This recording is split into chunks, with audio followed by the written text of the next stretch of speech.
ஓம் ஸ்ரீ கருப்பண்ணசாமியே போற்றி போற்றி போற்றி. என் அன்பு குழந்தையே, இன்று இந்த கருப்பண்ணசாமி உனக்கு ஒரு மகிழ்ச்சியான செய்தியோடு தான் வந்திருக்கின்றேன். இந்த செய்தியை கேட்டு முடிக்கும் நேரம் என் பிள்ளை, நீ நிச்சயமாக சந்தோஷத்தில் துள்ளி குதிக்கத்தான் செய்வாய். உன்னை சுற்றி நடந்த இந்த விஷயங்கள் உனக்கு எத்தனை துன்பங்களை எல்லாம் கொடுத்தது, எத்தனை கஷ்டங்களை எல்லாம் கொடுத்தது என்பது நீ அறியாமல் இல்லை. அதையெல்லாம் தீர்த்துவிடத்தான் இந்த அப்பன் இன்று உன்னிடத்திலே வந்திருக்கின்றேன். என் பிள்ளையே, உன்னையை அழிக்க வேண்டும் என்று நினைத்தவர்கள் இப்பொழுது இந்த கருப்பண்ணசாமியின் கட்டுக்குள்ளே இருக்கிறார்கள். இவர்கள் யார் என்று நீ தெரிந்து கொண்டால் நிச்சயமாக மன மகிழ்ச்சி அடைவாய். உன்னுடைய வாழ்க்கையில் உனக்கு மேலும் மேலும் துன்பங்களை கொடுத்து கொண்டு எப்பொழுதும் நிம்மதியில்லாத ஒரு வாழ்க்கையை உனக்கு தந்து கொண்டு இருப்பவர்களை இனிமேலும் விட்டு வைக்கக்கூடாது அல்லவா? அதைத்தான் உன் அப்பன் இன்று செய்திருக்கிறேன் என்பதை நீ மறந்து விடாதே. இவர்களுக்கு இந்த கருப்பண்ணசாமி கொடுக்கின்ற தண்டனையை பார்த்து இனிமேலும் வேறு யாரும் என் பிள்ளைக்கு எந்த ஒரு கஷ்டத்தையும் கொடுக்க வேண்டும் என்று துணிந்து நிற்கக்கூடாது. என் பிள்ளையே, உன்னிடத்திலிருந்தே எல்லா உதவிகளையும் எல்லா நன்மைகளையும் பெற்றுக்கொண்டு உனக்கே உன்னுடைய வாழ்க்கையை முடிக்க வேண்டும் என்ற தீய எண்ணத்தோடு சிலர் செய்வினைகளை வைத்து விட்டார்கள். அந்த செய்வினைகளை வைத்தது யார் என்று தெரியாமல் நீயாக சந்தேகப்பட்டு குழப்பத்தில் இருந்தாயல்லவா? அந்த குழப்பத்தை எல்லாம் தீர்த்து விடத்தான் உன் அப்பன் உன்னிடத்திலே இன்று பேசிக்கொண்டிருக்கிறேன். என்னுடைய வாக்கினை நீ முழுமையாக கேட்ட பிறகு இப்படி கூட நீ நினைப்பாய், எப்படி எல்லாம் இவர்களால் இப்படி செய்ய முடிகிறது? நான் இவர்களை எந்த இடத்தில் வைத்திருக்கிறேன்? இவர்கள் ஏன் என்னை இப்படி அழிக்க வேண்டும் என்று முயற்சி செய்கிறார்கள் என்று கூட நீயாக நினைக்கலாம். என் பிள்ளையே, பொறாமையிலும் போட்டிகளும் இன்றைய உலகில் அதிகமாக இருக்கிறது. பொறாமை எண்ணங்கள் கொண்ட மனிதர்கள் வாழ்க்கையில் எந்த ஒரு நல்ல விஷயங்களும் நடப்பதற்கு அனுமதிப்பது கிடையாது. தன்னை விட ஒருவன் நல்ல நிலைக்கு வந்துவிடக்கூடாது என்ற எண்ணம் இவர்களுக்கு எப்பொழுதுமே இருக்கிறது. யாருடைய வாழ்க்கையிலும் எந்த ஒரு கஷ்டங்களையும் நாம் கொடுத்து விட்டோமானால் அதுவெல்லாம் நமக்கு பாவங்களாக வந்து சேரும் என்ற எண்ணம் இவர்களுக்கு துளி அளவு கூட இல்லை. நம்முடைய வருங்கால சந்ததிகள் இதனால் பாதிக்கப்படுவார்கள் என்ற எண்ணம் ஒரு நொடி கூட இவர்களுக்கு வரவில்லை. என் பிள்ளையே, இப்பொழுதெல்லாம் இருக்கின்ற மனிதர்கள் தன்னை பற்றி மட்டும்தான் சிந்திக்கின்றார்கள். தன்னுடைய சந்ததியை பற்றியெல்லாம் அவர்களுக்கு சிந்திப்பதற்கு நேரமே இல்லை. தான் பட்ட கஷ்டத்தைப் போல அவர்களும் கஷ்டப்படட்டும் என்று நினைக்கிறார்கள் போல. இப்படி இருக்கின்ற அதே நேரத்தில் ஒரு குடும்பத்தில் இருக்கக்கூடிய நபர்களுக்காக ஒவ்வொரு விஷயத்தையும் பார்த்து பார்த்து நல்லதையெல்லாம் செய்யக்கூடியவர்களும் இங்குதான் இருக்கிறார்கள். என் பிள்ளையே, அதனால் இது போன்ற விஷயங்கள் எல்லாம் உன் வாழ்க்கையில் நடந்து கொண்டிருக்கும்போது வருகின்ற ஒவ்வொரு நாளும் உன் வாழ்க்கை எப்படி மாறப்போகிறது என்பதையும் உனக்கு தீங்கினை செய்தவர்கள் அதற்கான கர்ம வினைகளையும் பாவ பலன்களையும் எப்படி அடையப் போகிறார்கள் என்பதையும் உன் கண் முன்னால் இந்த காலமானது நிகழ்த்தி காட்டும். பிள்ளையே, அதனால்தான் நீ நேர்மையாக உண்மையாக இருக்கக்கூடிய பிள்ளையாதலால் உன்னிடத்தில் நீ தைரியமாக இரு, உனக்கு எல்லாமே சரியாகும் என்று உன் அப்பன் உன்னிடத்தில் நாள்தோறும் வந்து உன்னை ஆறுதல் படுத்தி கொண்டிருக்கிறேன். கனவில் கூட மற்றொருவருக்கு தீங்கினை நினைக்காத பிள்ளை அல்லவா நீ? உனக்கு ஒரு கஷ்டத்தை கொடுத்தவர்கள் அதற்கான பலன்களை எல்லாம் அனுபவிக்கத்தானே வேண்டும். பிள்ளையே, நீ உன்னுடைய வாழ்க்கையில் சரியாக நடந்து கொண்டிருக்கும் பொழுது, உன்னுடைய மனதில் நல்ல எண்ணங்கள் இருக்கும் பொழுது எக்காரணம் கொண்டும் யாரை நினைத்தும் நீ வருத்தப்பட வேண்டிய அவசியம் இல்லை. உன்னை தேடி நானே வந்து உனக்கான நல்ல விஷயங்களை எல்லாம் நடத்தி கொடுப்பேன் என்பதை நீ நினைவில் வைத்து கொள்ள வேண்டும். இதுவரை உன் வாழ்க்கையில் நீ எத்தனையோ கஷ்டத்தை எல்லாம் அனுபவித்து விட்டாய்.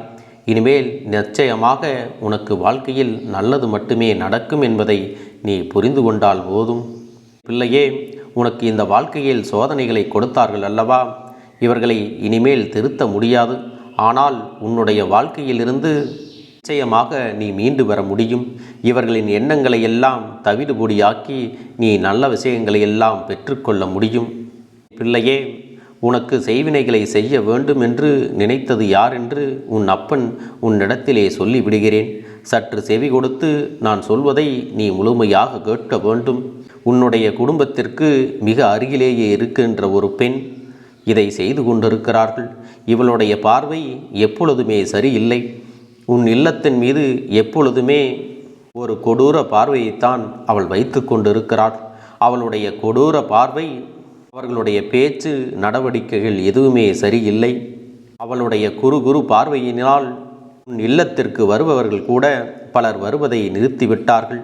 யார் வருகிறார்கள், யார் போகிறார்கள், என்ன நடக்கிறது, என்ன பேசுகிறார்கள் என்பதையெல்லாம் அறிவதில்தான் அவர்களுக்கு ஆர்வம் அதிகமாக இருக்கிறது.